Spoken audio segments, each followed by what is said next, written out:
Hi there, my beloved humans! This is Scale Modeler by accident, and we continue building ICM's 148 scale Ju88 A4 torpedo version. Now it's time to complete this thing, but I see some dark clouds gathering on the horizon. Are you ready for a crazy ride? Let's start with engines. We have complete miniatures of two Ju11Js which power this bird.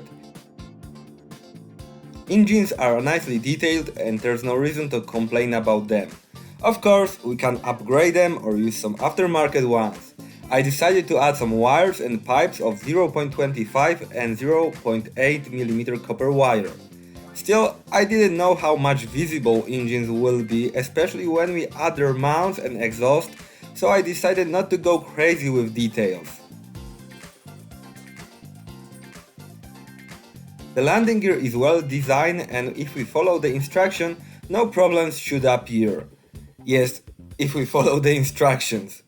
I didn't, so I had to rework the whole left side. Yes, please don't follow my ignorance.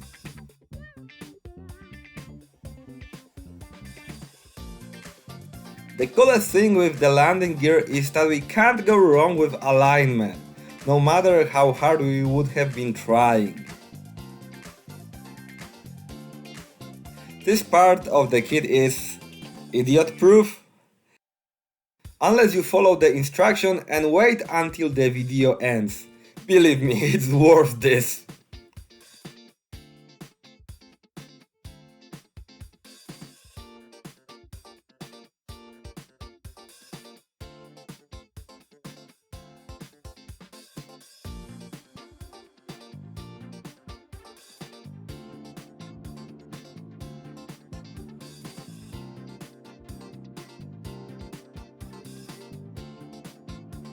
Now it's time to cut off all parts that need to be painted before montage. Some of them needed the cleaning of injection pin marks. I decided to spray on them a thin layer of primer. Some of you may ask me, why, if there will be barely visible or invisible at all, and it's a good question. I wasn't very convinced if I should do this, but undeniably, the primer will help the paint to hold the proper grip with the plastic surface. It will also expose possible imperfections to remove. When all parts had been primed, I started painting them with colors. At first, RLM02 Tamiya XF24, nice rhyme, which was diluted too much. In my workshop I used three types of paints: acrylic Tamiya, Mr. Hobby H series, and occasionally lacquers from the C series. In 99% I use Mr. Hobby's self-leveling thinner, and sometimes I have problems with thinning Tamiya paints. This is how thinner paint ratio we use depends on color, paint density, and what we're going to paint. Nevertheless, Mr. Colors are more predictable with thinning than Tamiyas. It's my observation. Please let me know about your experiences in the comments below.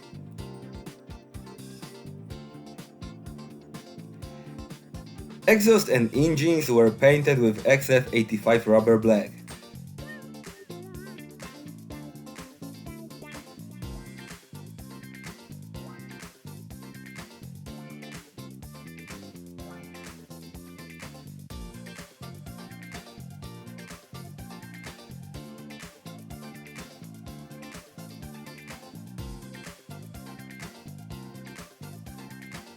Then I could paint their details with Citadel's paints.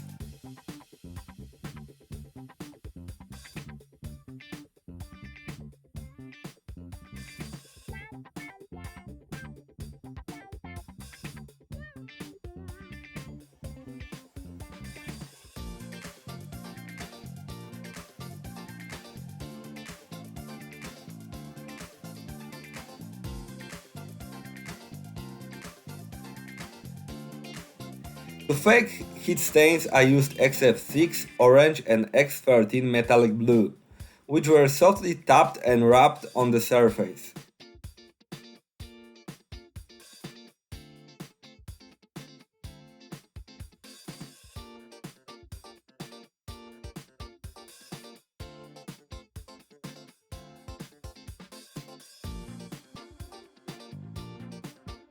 After dry brushing with Citadel's color, engines were ready.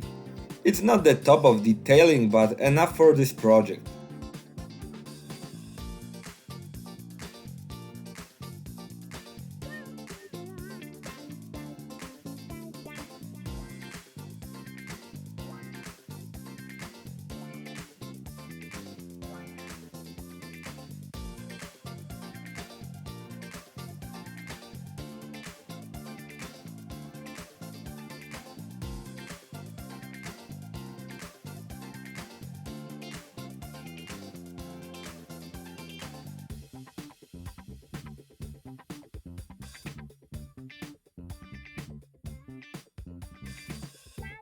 Then I was good to go further and glue mounts and exhaust with super glue.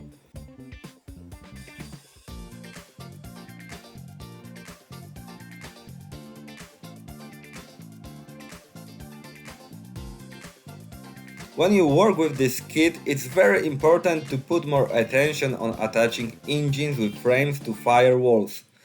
Otherwise, engine covers won't fit.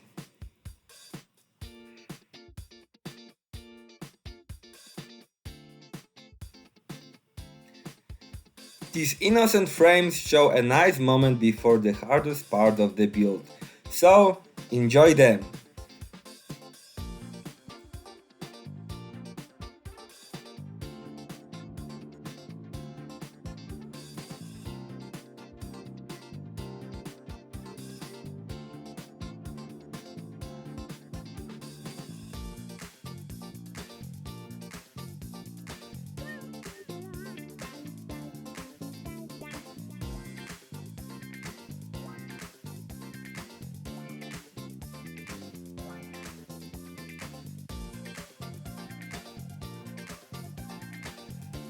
Attaching engine nozzles was a real nightmare. First, both of them broke on halves. Then, it turned out they are too short and not aligned correctly. Oh boy! Look at these Mariana trenches! Of course, my sarcasm doesn't mean I gave up with the model. I just glued all parts together with superglue, trying to achieve the best fit. Then, I had to figure out how to eliminate these falls, and it was a real challenge with tension growing upward like in a good thriller movie. He was going there and back. Seconds were like minutes, minutes like hours, hours like ages. Why has it happened? He was talking to himself, knowing that the reasons didn't mean anything when the answer was to discover.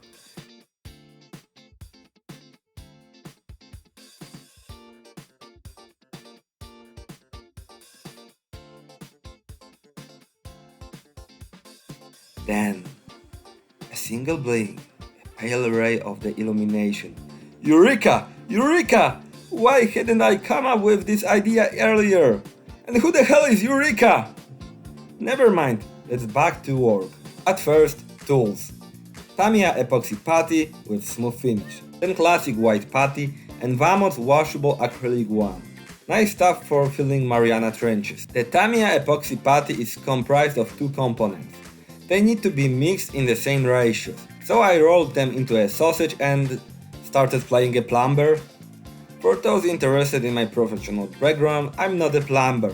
I work as a marketing specialist responsible for online communication, so definitely it's not related to plumbing.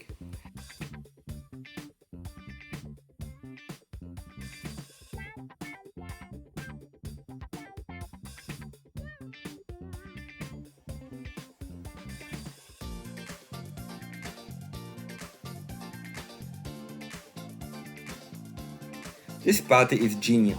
It's easy to shape and we can smooth it using tap water and wet tools.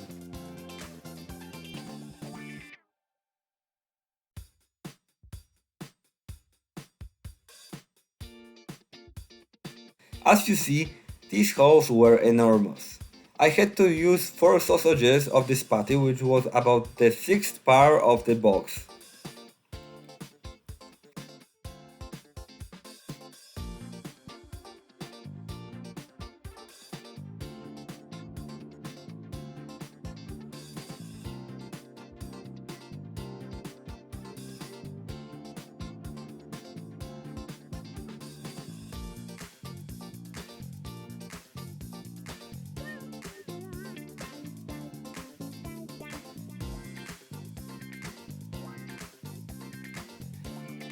Once the epoxy got dried, I was good to smooth the surface with the white putty and to fill the smallest cavities with the acrylic one. In some places I used Mr. Surfacer 1000 applied by a brush, especially where I couldn't achieve a smooth surface. The effect was surprisingly good. I mean, despite 6 days of quite irritating plumbing, sanding, and yet plumbing and more sanding. The rest of the work was going smoothly. I got a little problem with rating this kit. 95% of parts were going together like a dream, with basically no need of adjusting them on more serious corrections. But if something doesn't, then it means really serious troubles. By the way, if you're wondering about this white thing under my right sleeve, then yes, the gentleman in the black t-shirt is right. It's a plaster dressing. A day before my 31st birthday, I broke a hand in my elbow on ice. I mean, I was walking to my garage and I just slipped. Then I had about 3-week break with modeling for obvious reasons. When my hand stopped soring, I came back to work still having this awful plaster. Nevertheless, it wasn't very cumbersome. I mean, it was, but not as much as I was afraid of. I only had to move the whole of my body if I wanted to grab something in my right hand, so I got used to it. The only victim of my disability was this window on underside gondola. I don't know when and how, I must have touched it with glue, causing this ugly spot that was discovered just when the part had been in place.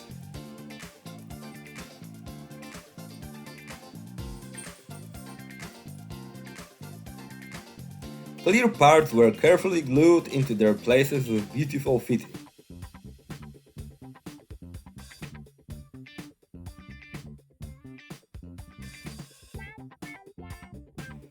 I even managed to connect upper canopy parts without any source. Nevertheless, this part is fragile and easy to damage or disassemble during masking, polishing, or other activities.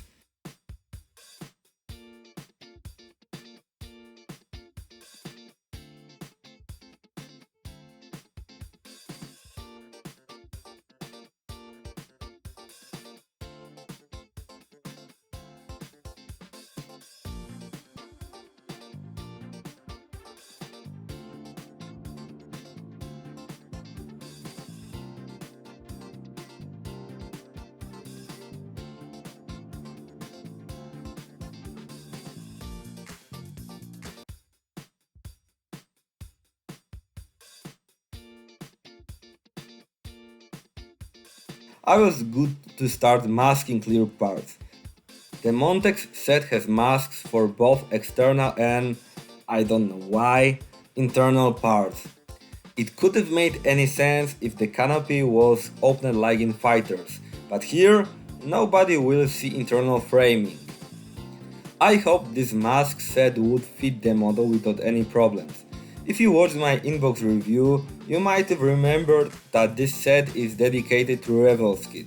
When I was buying this model, Edward's masks were temporarily unavailable.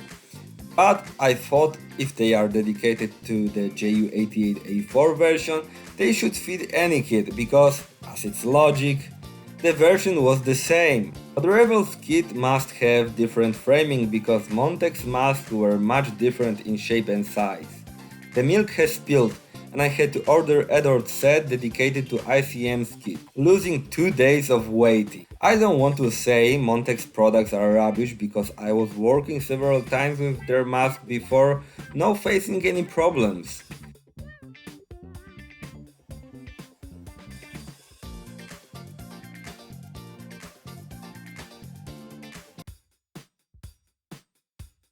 I could enjoy their perfect fitting. Just look at this.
Before priming, I decided to switch my airbrush's needle with nozzle from 0.2 to 0.4 millimeters.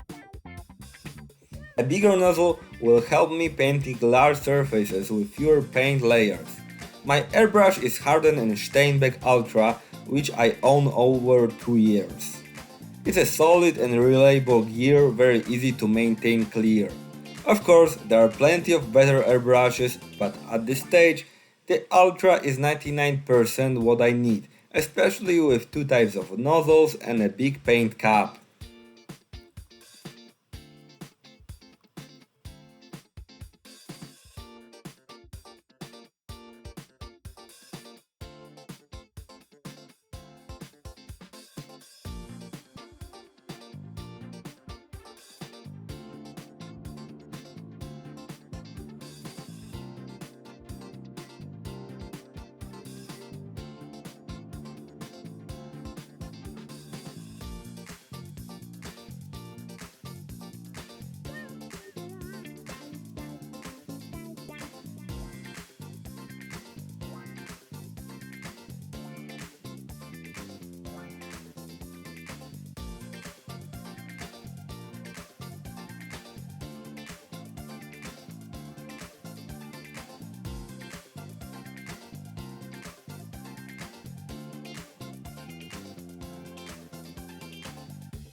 I also decided to use Mr. Surfacer 1500 primer, which, as I found out, is way better than the Tamiya's one. I'm pretty angry I didn't give him a chance before, based on mixed impression of using the Grey 1000, which was coarse in spraying. This thing was going smoothly and nicely.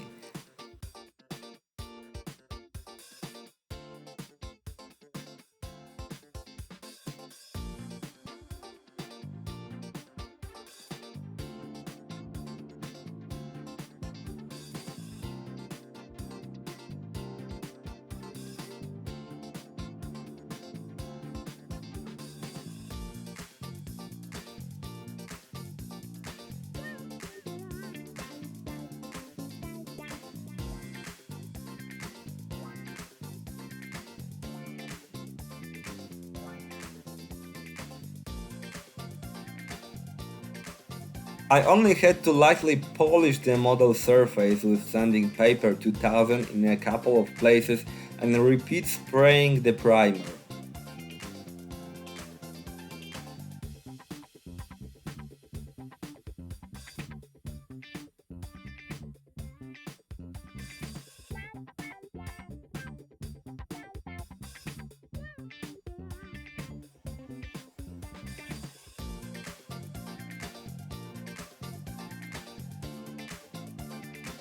Now let's get back to the landing gear. Have you remembered when I said it's idiot-proof during the assembly? Maybe it's idiot-proof, but it's not me-proof. I've glued the gear legs back to the front. These hinges should be at the front. What to do now? Of course, cut them off and change their position. This situation taught me that if I am too certain about something, then it's wrong for sure.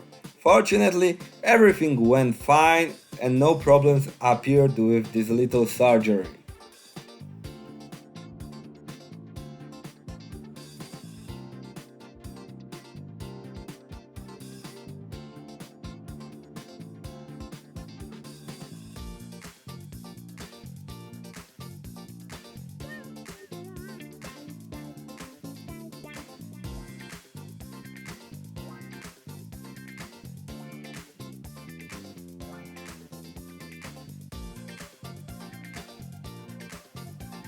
I'm ending today's episode with this funny situation.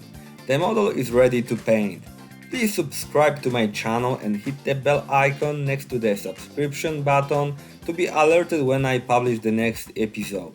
You can also help this channel to grow commenting on the video with your thoughts. like or dislike it. If you dislike it, please write a comment why or sharing it on social media. In the end, you will see my Instagram account address where you can see the finished model. Yes, finished with painting and weathering. Many thanks for watching this video. Stay safe, enjoy your hobby and see you next week.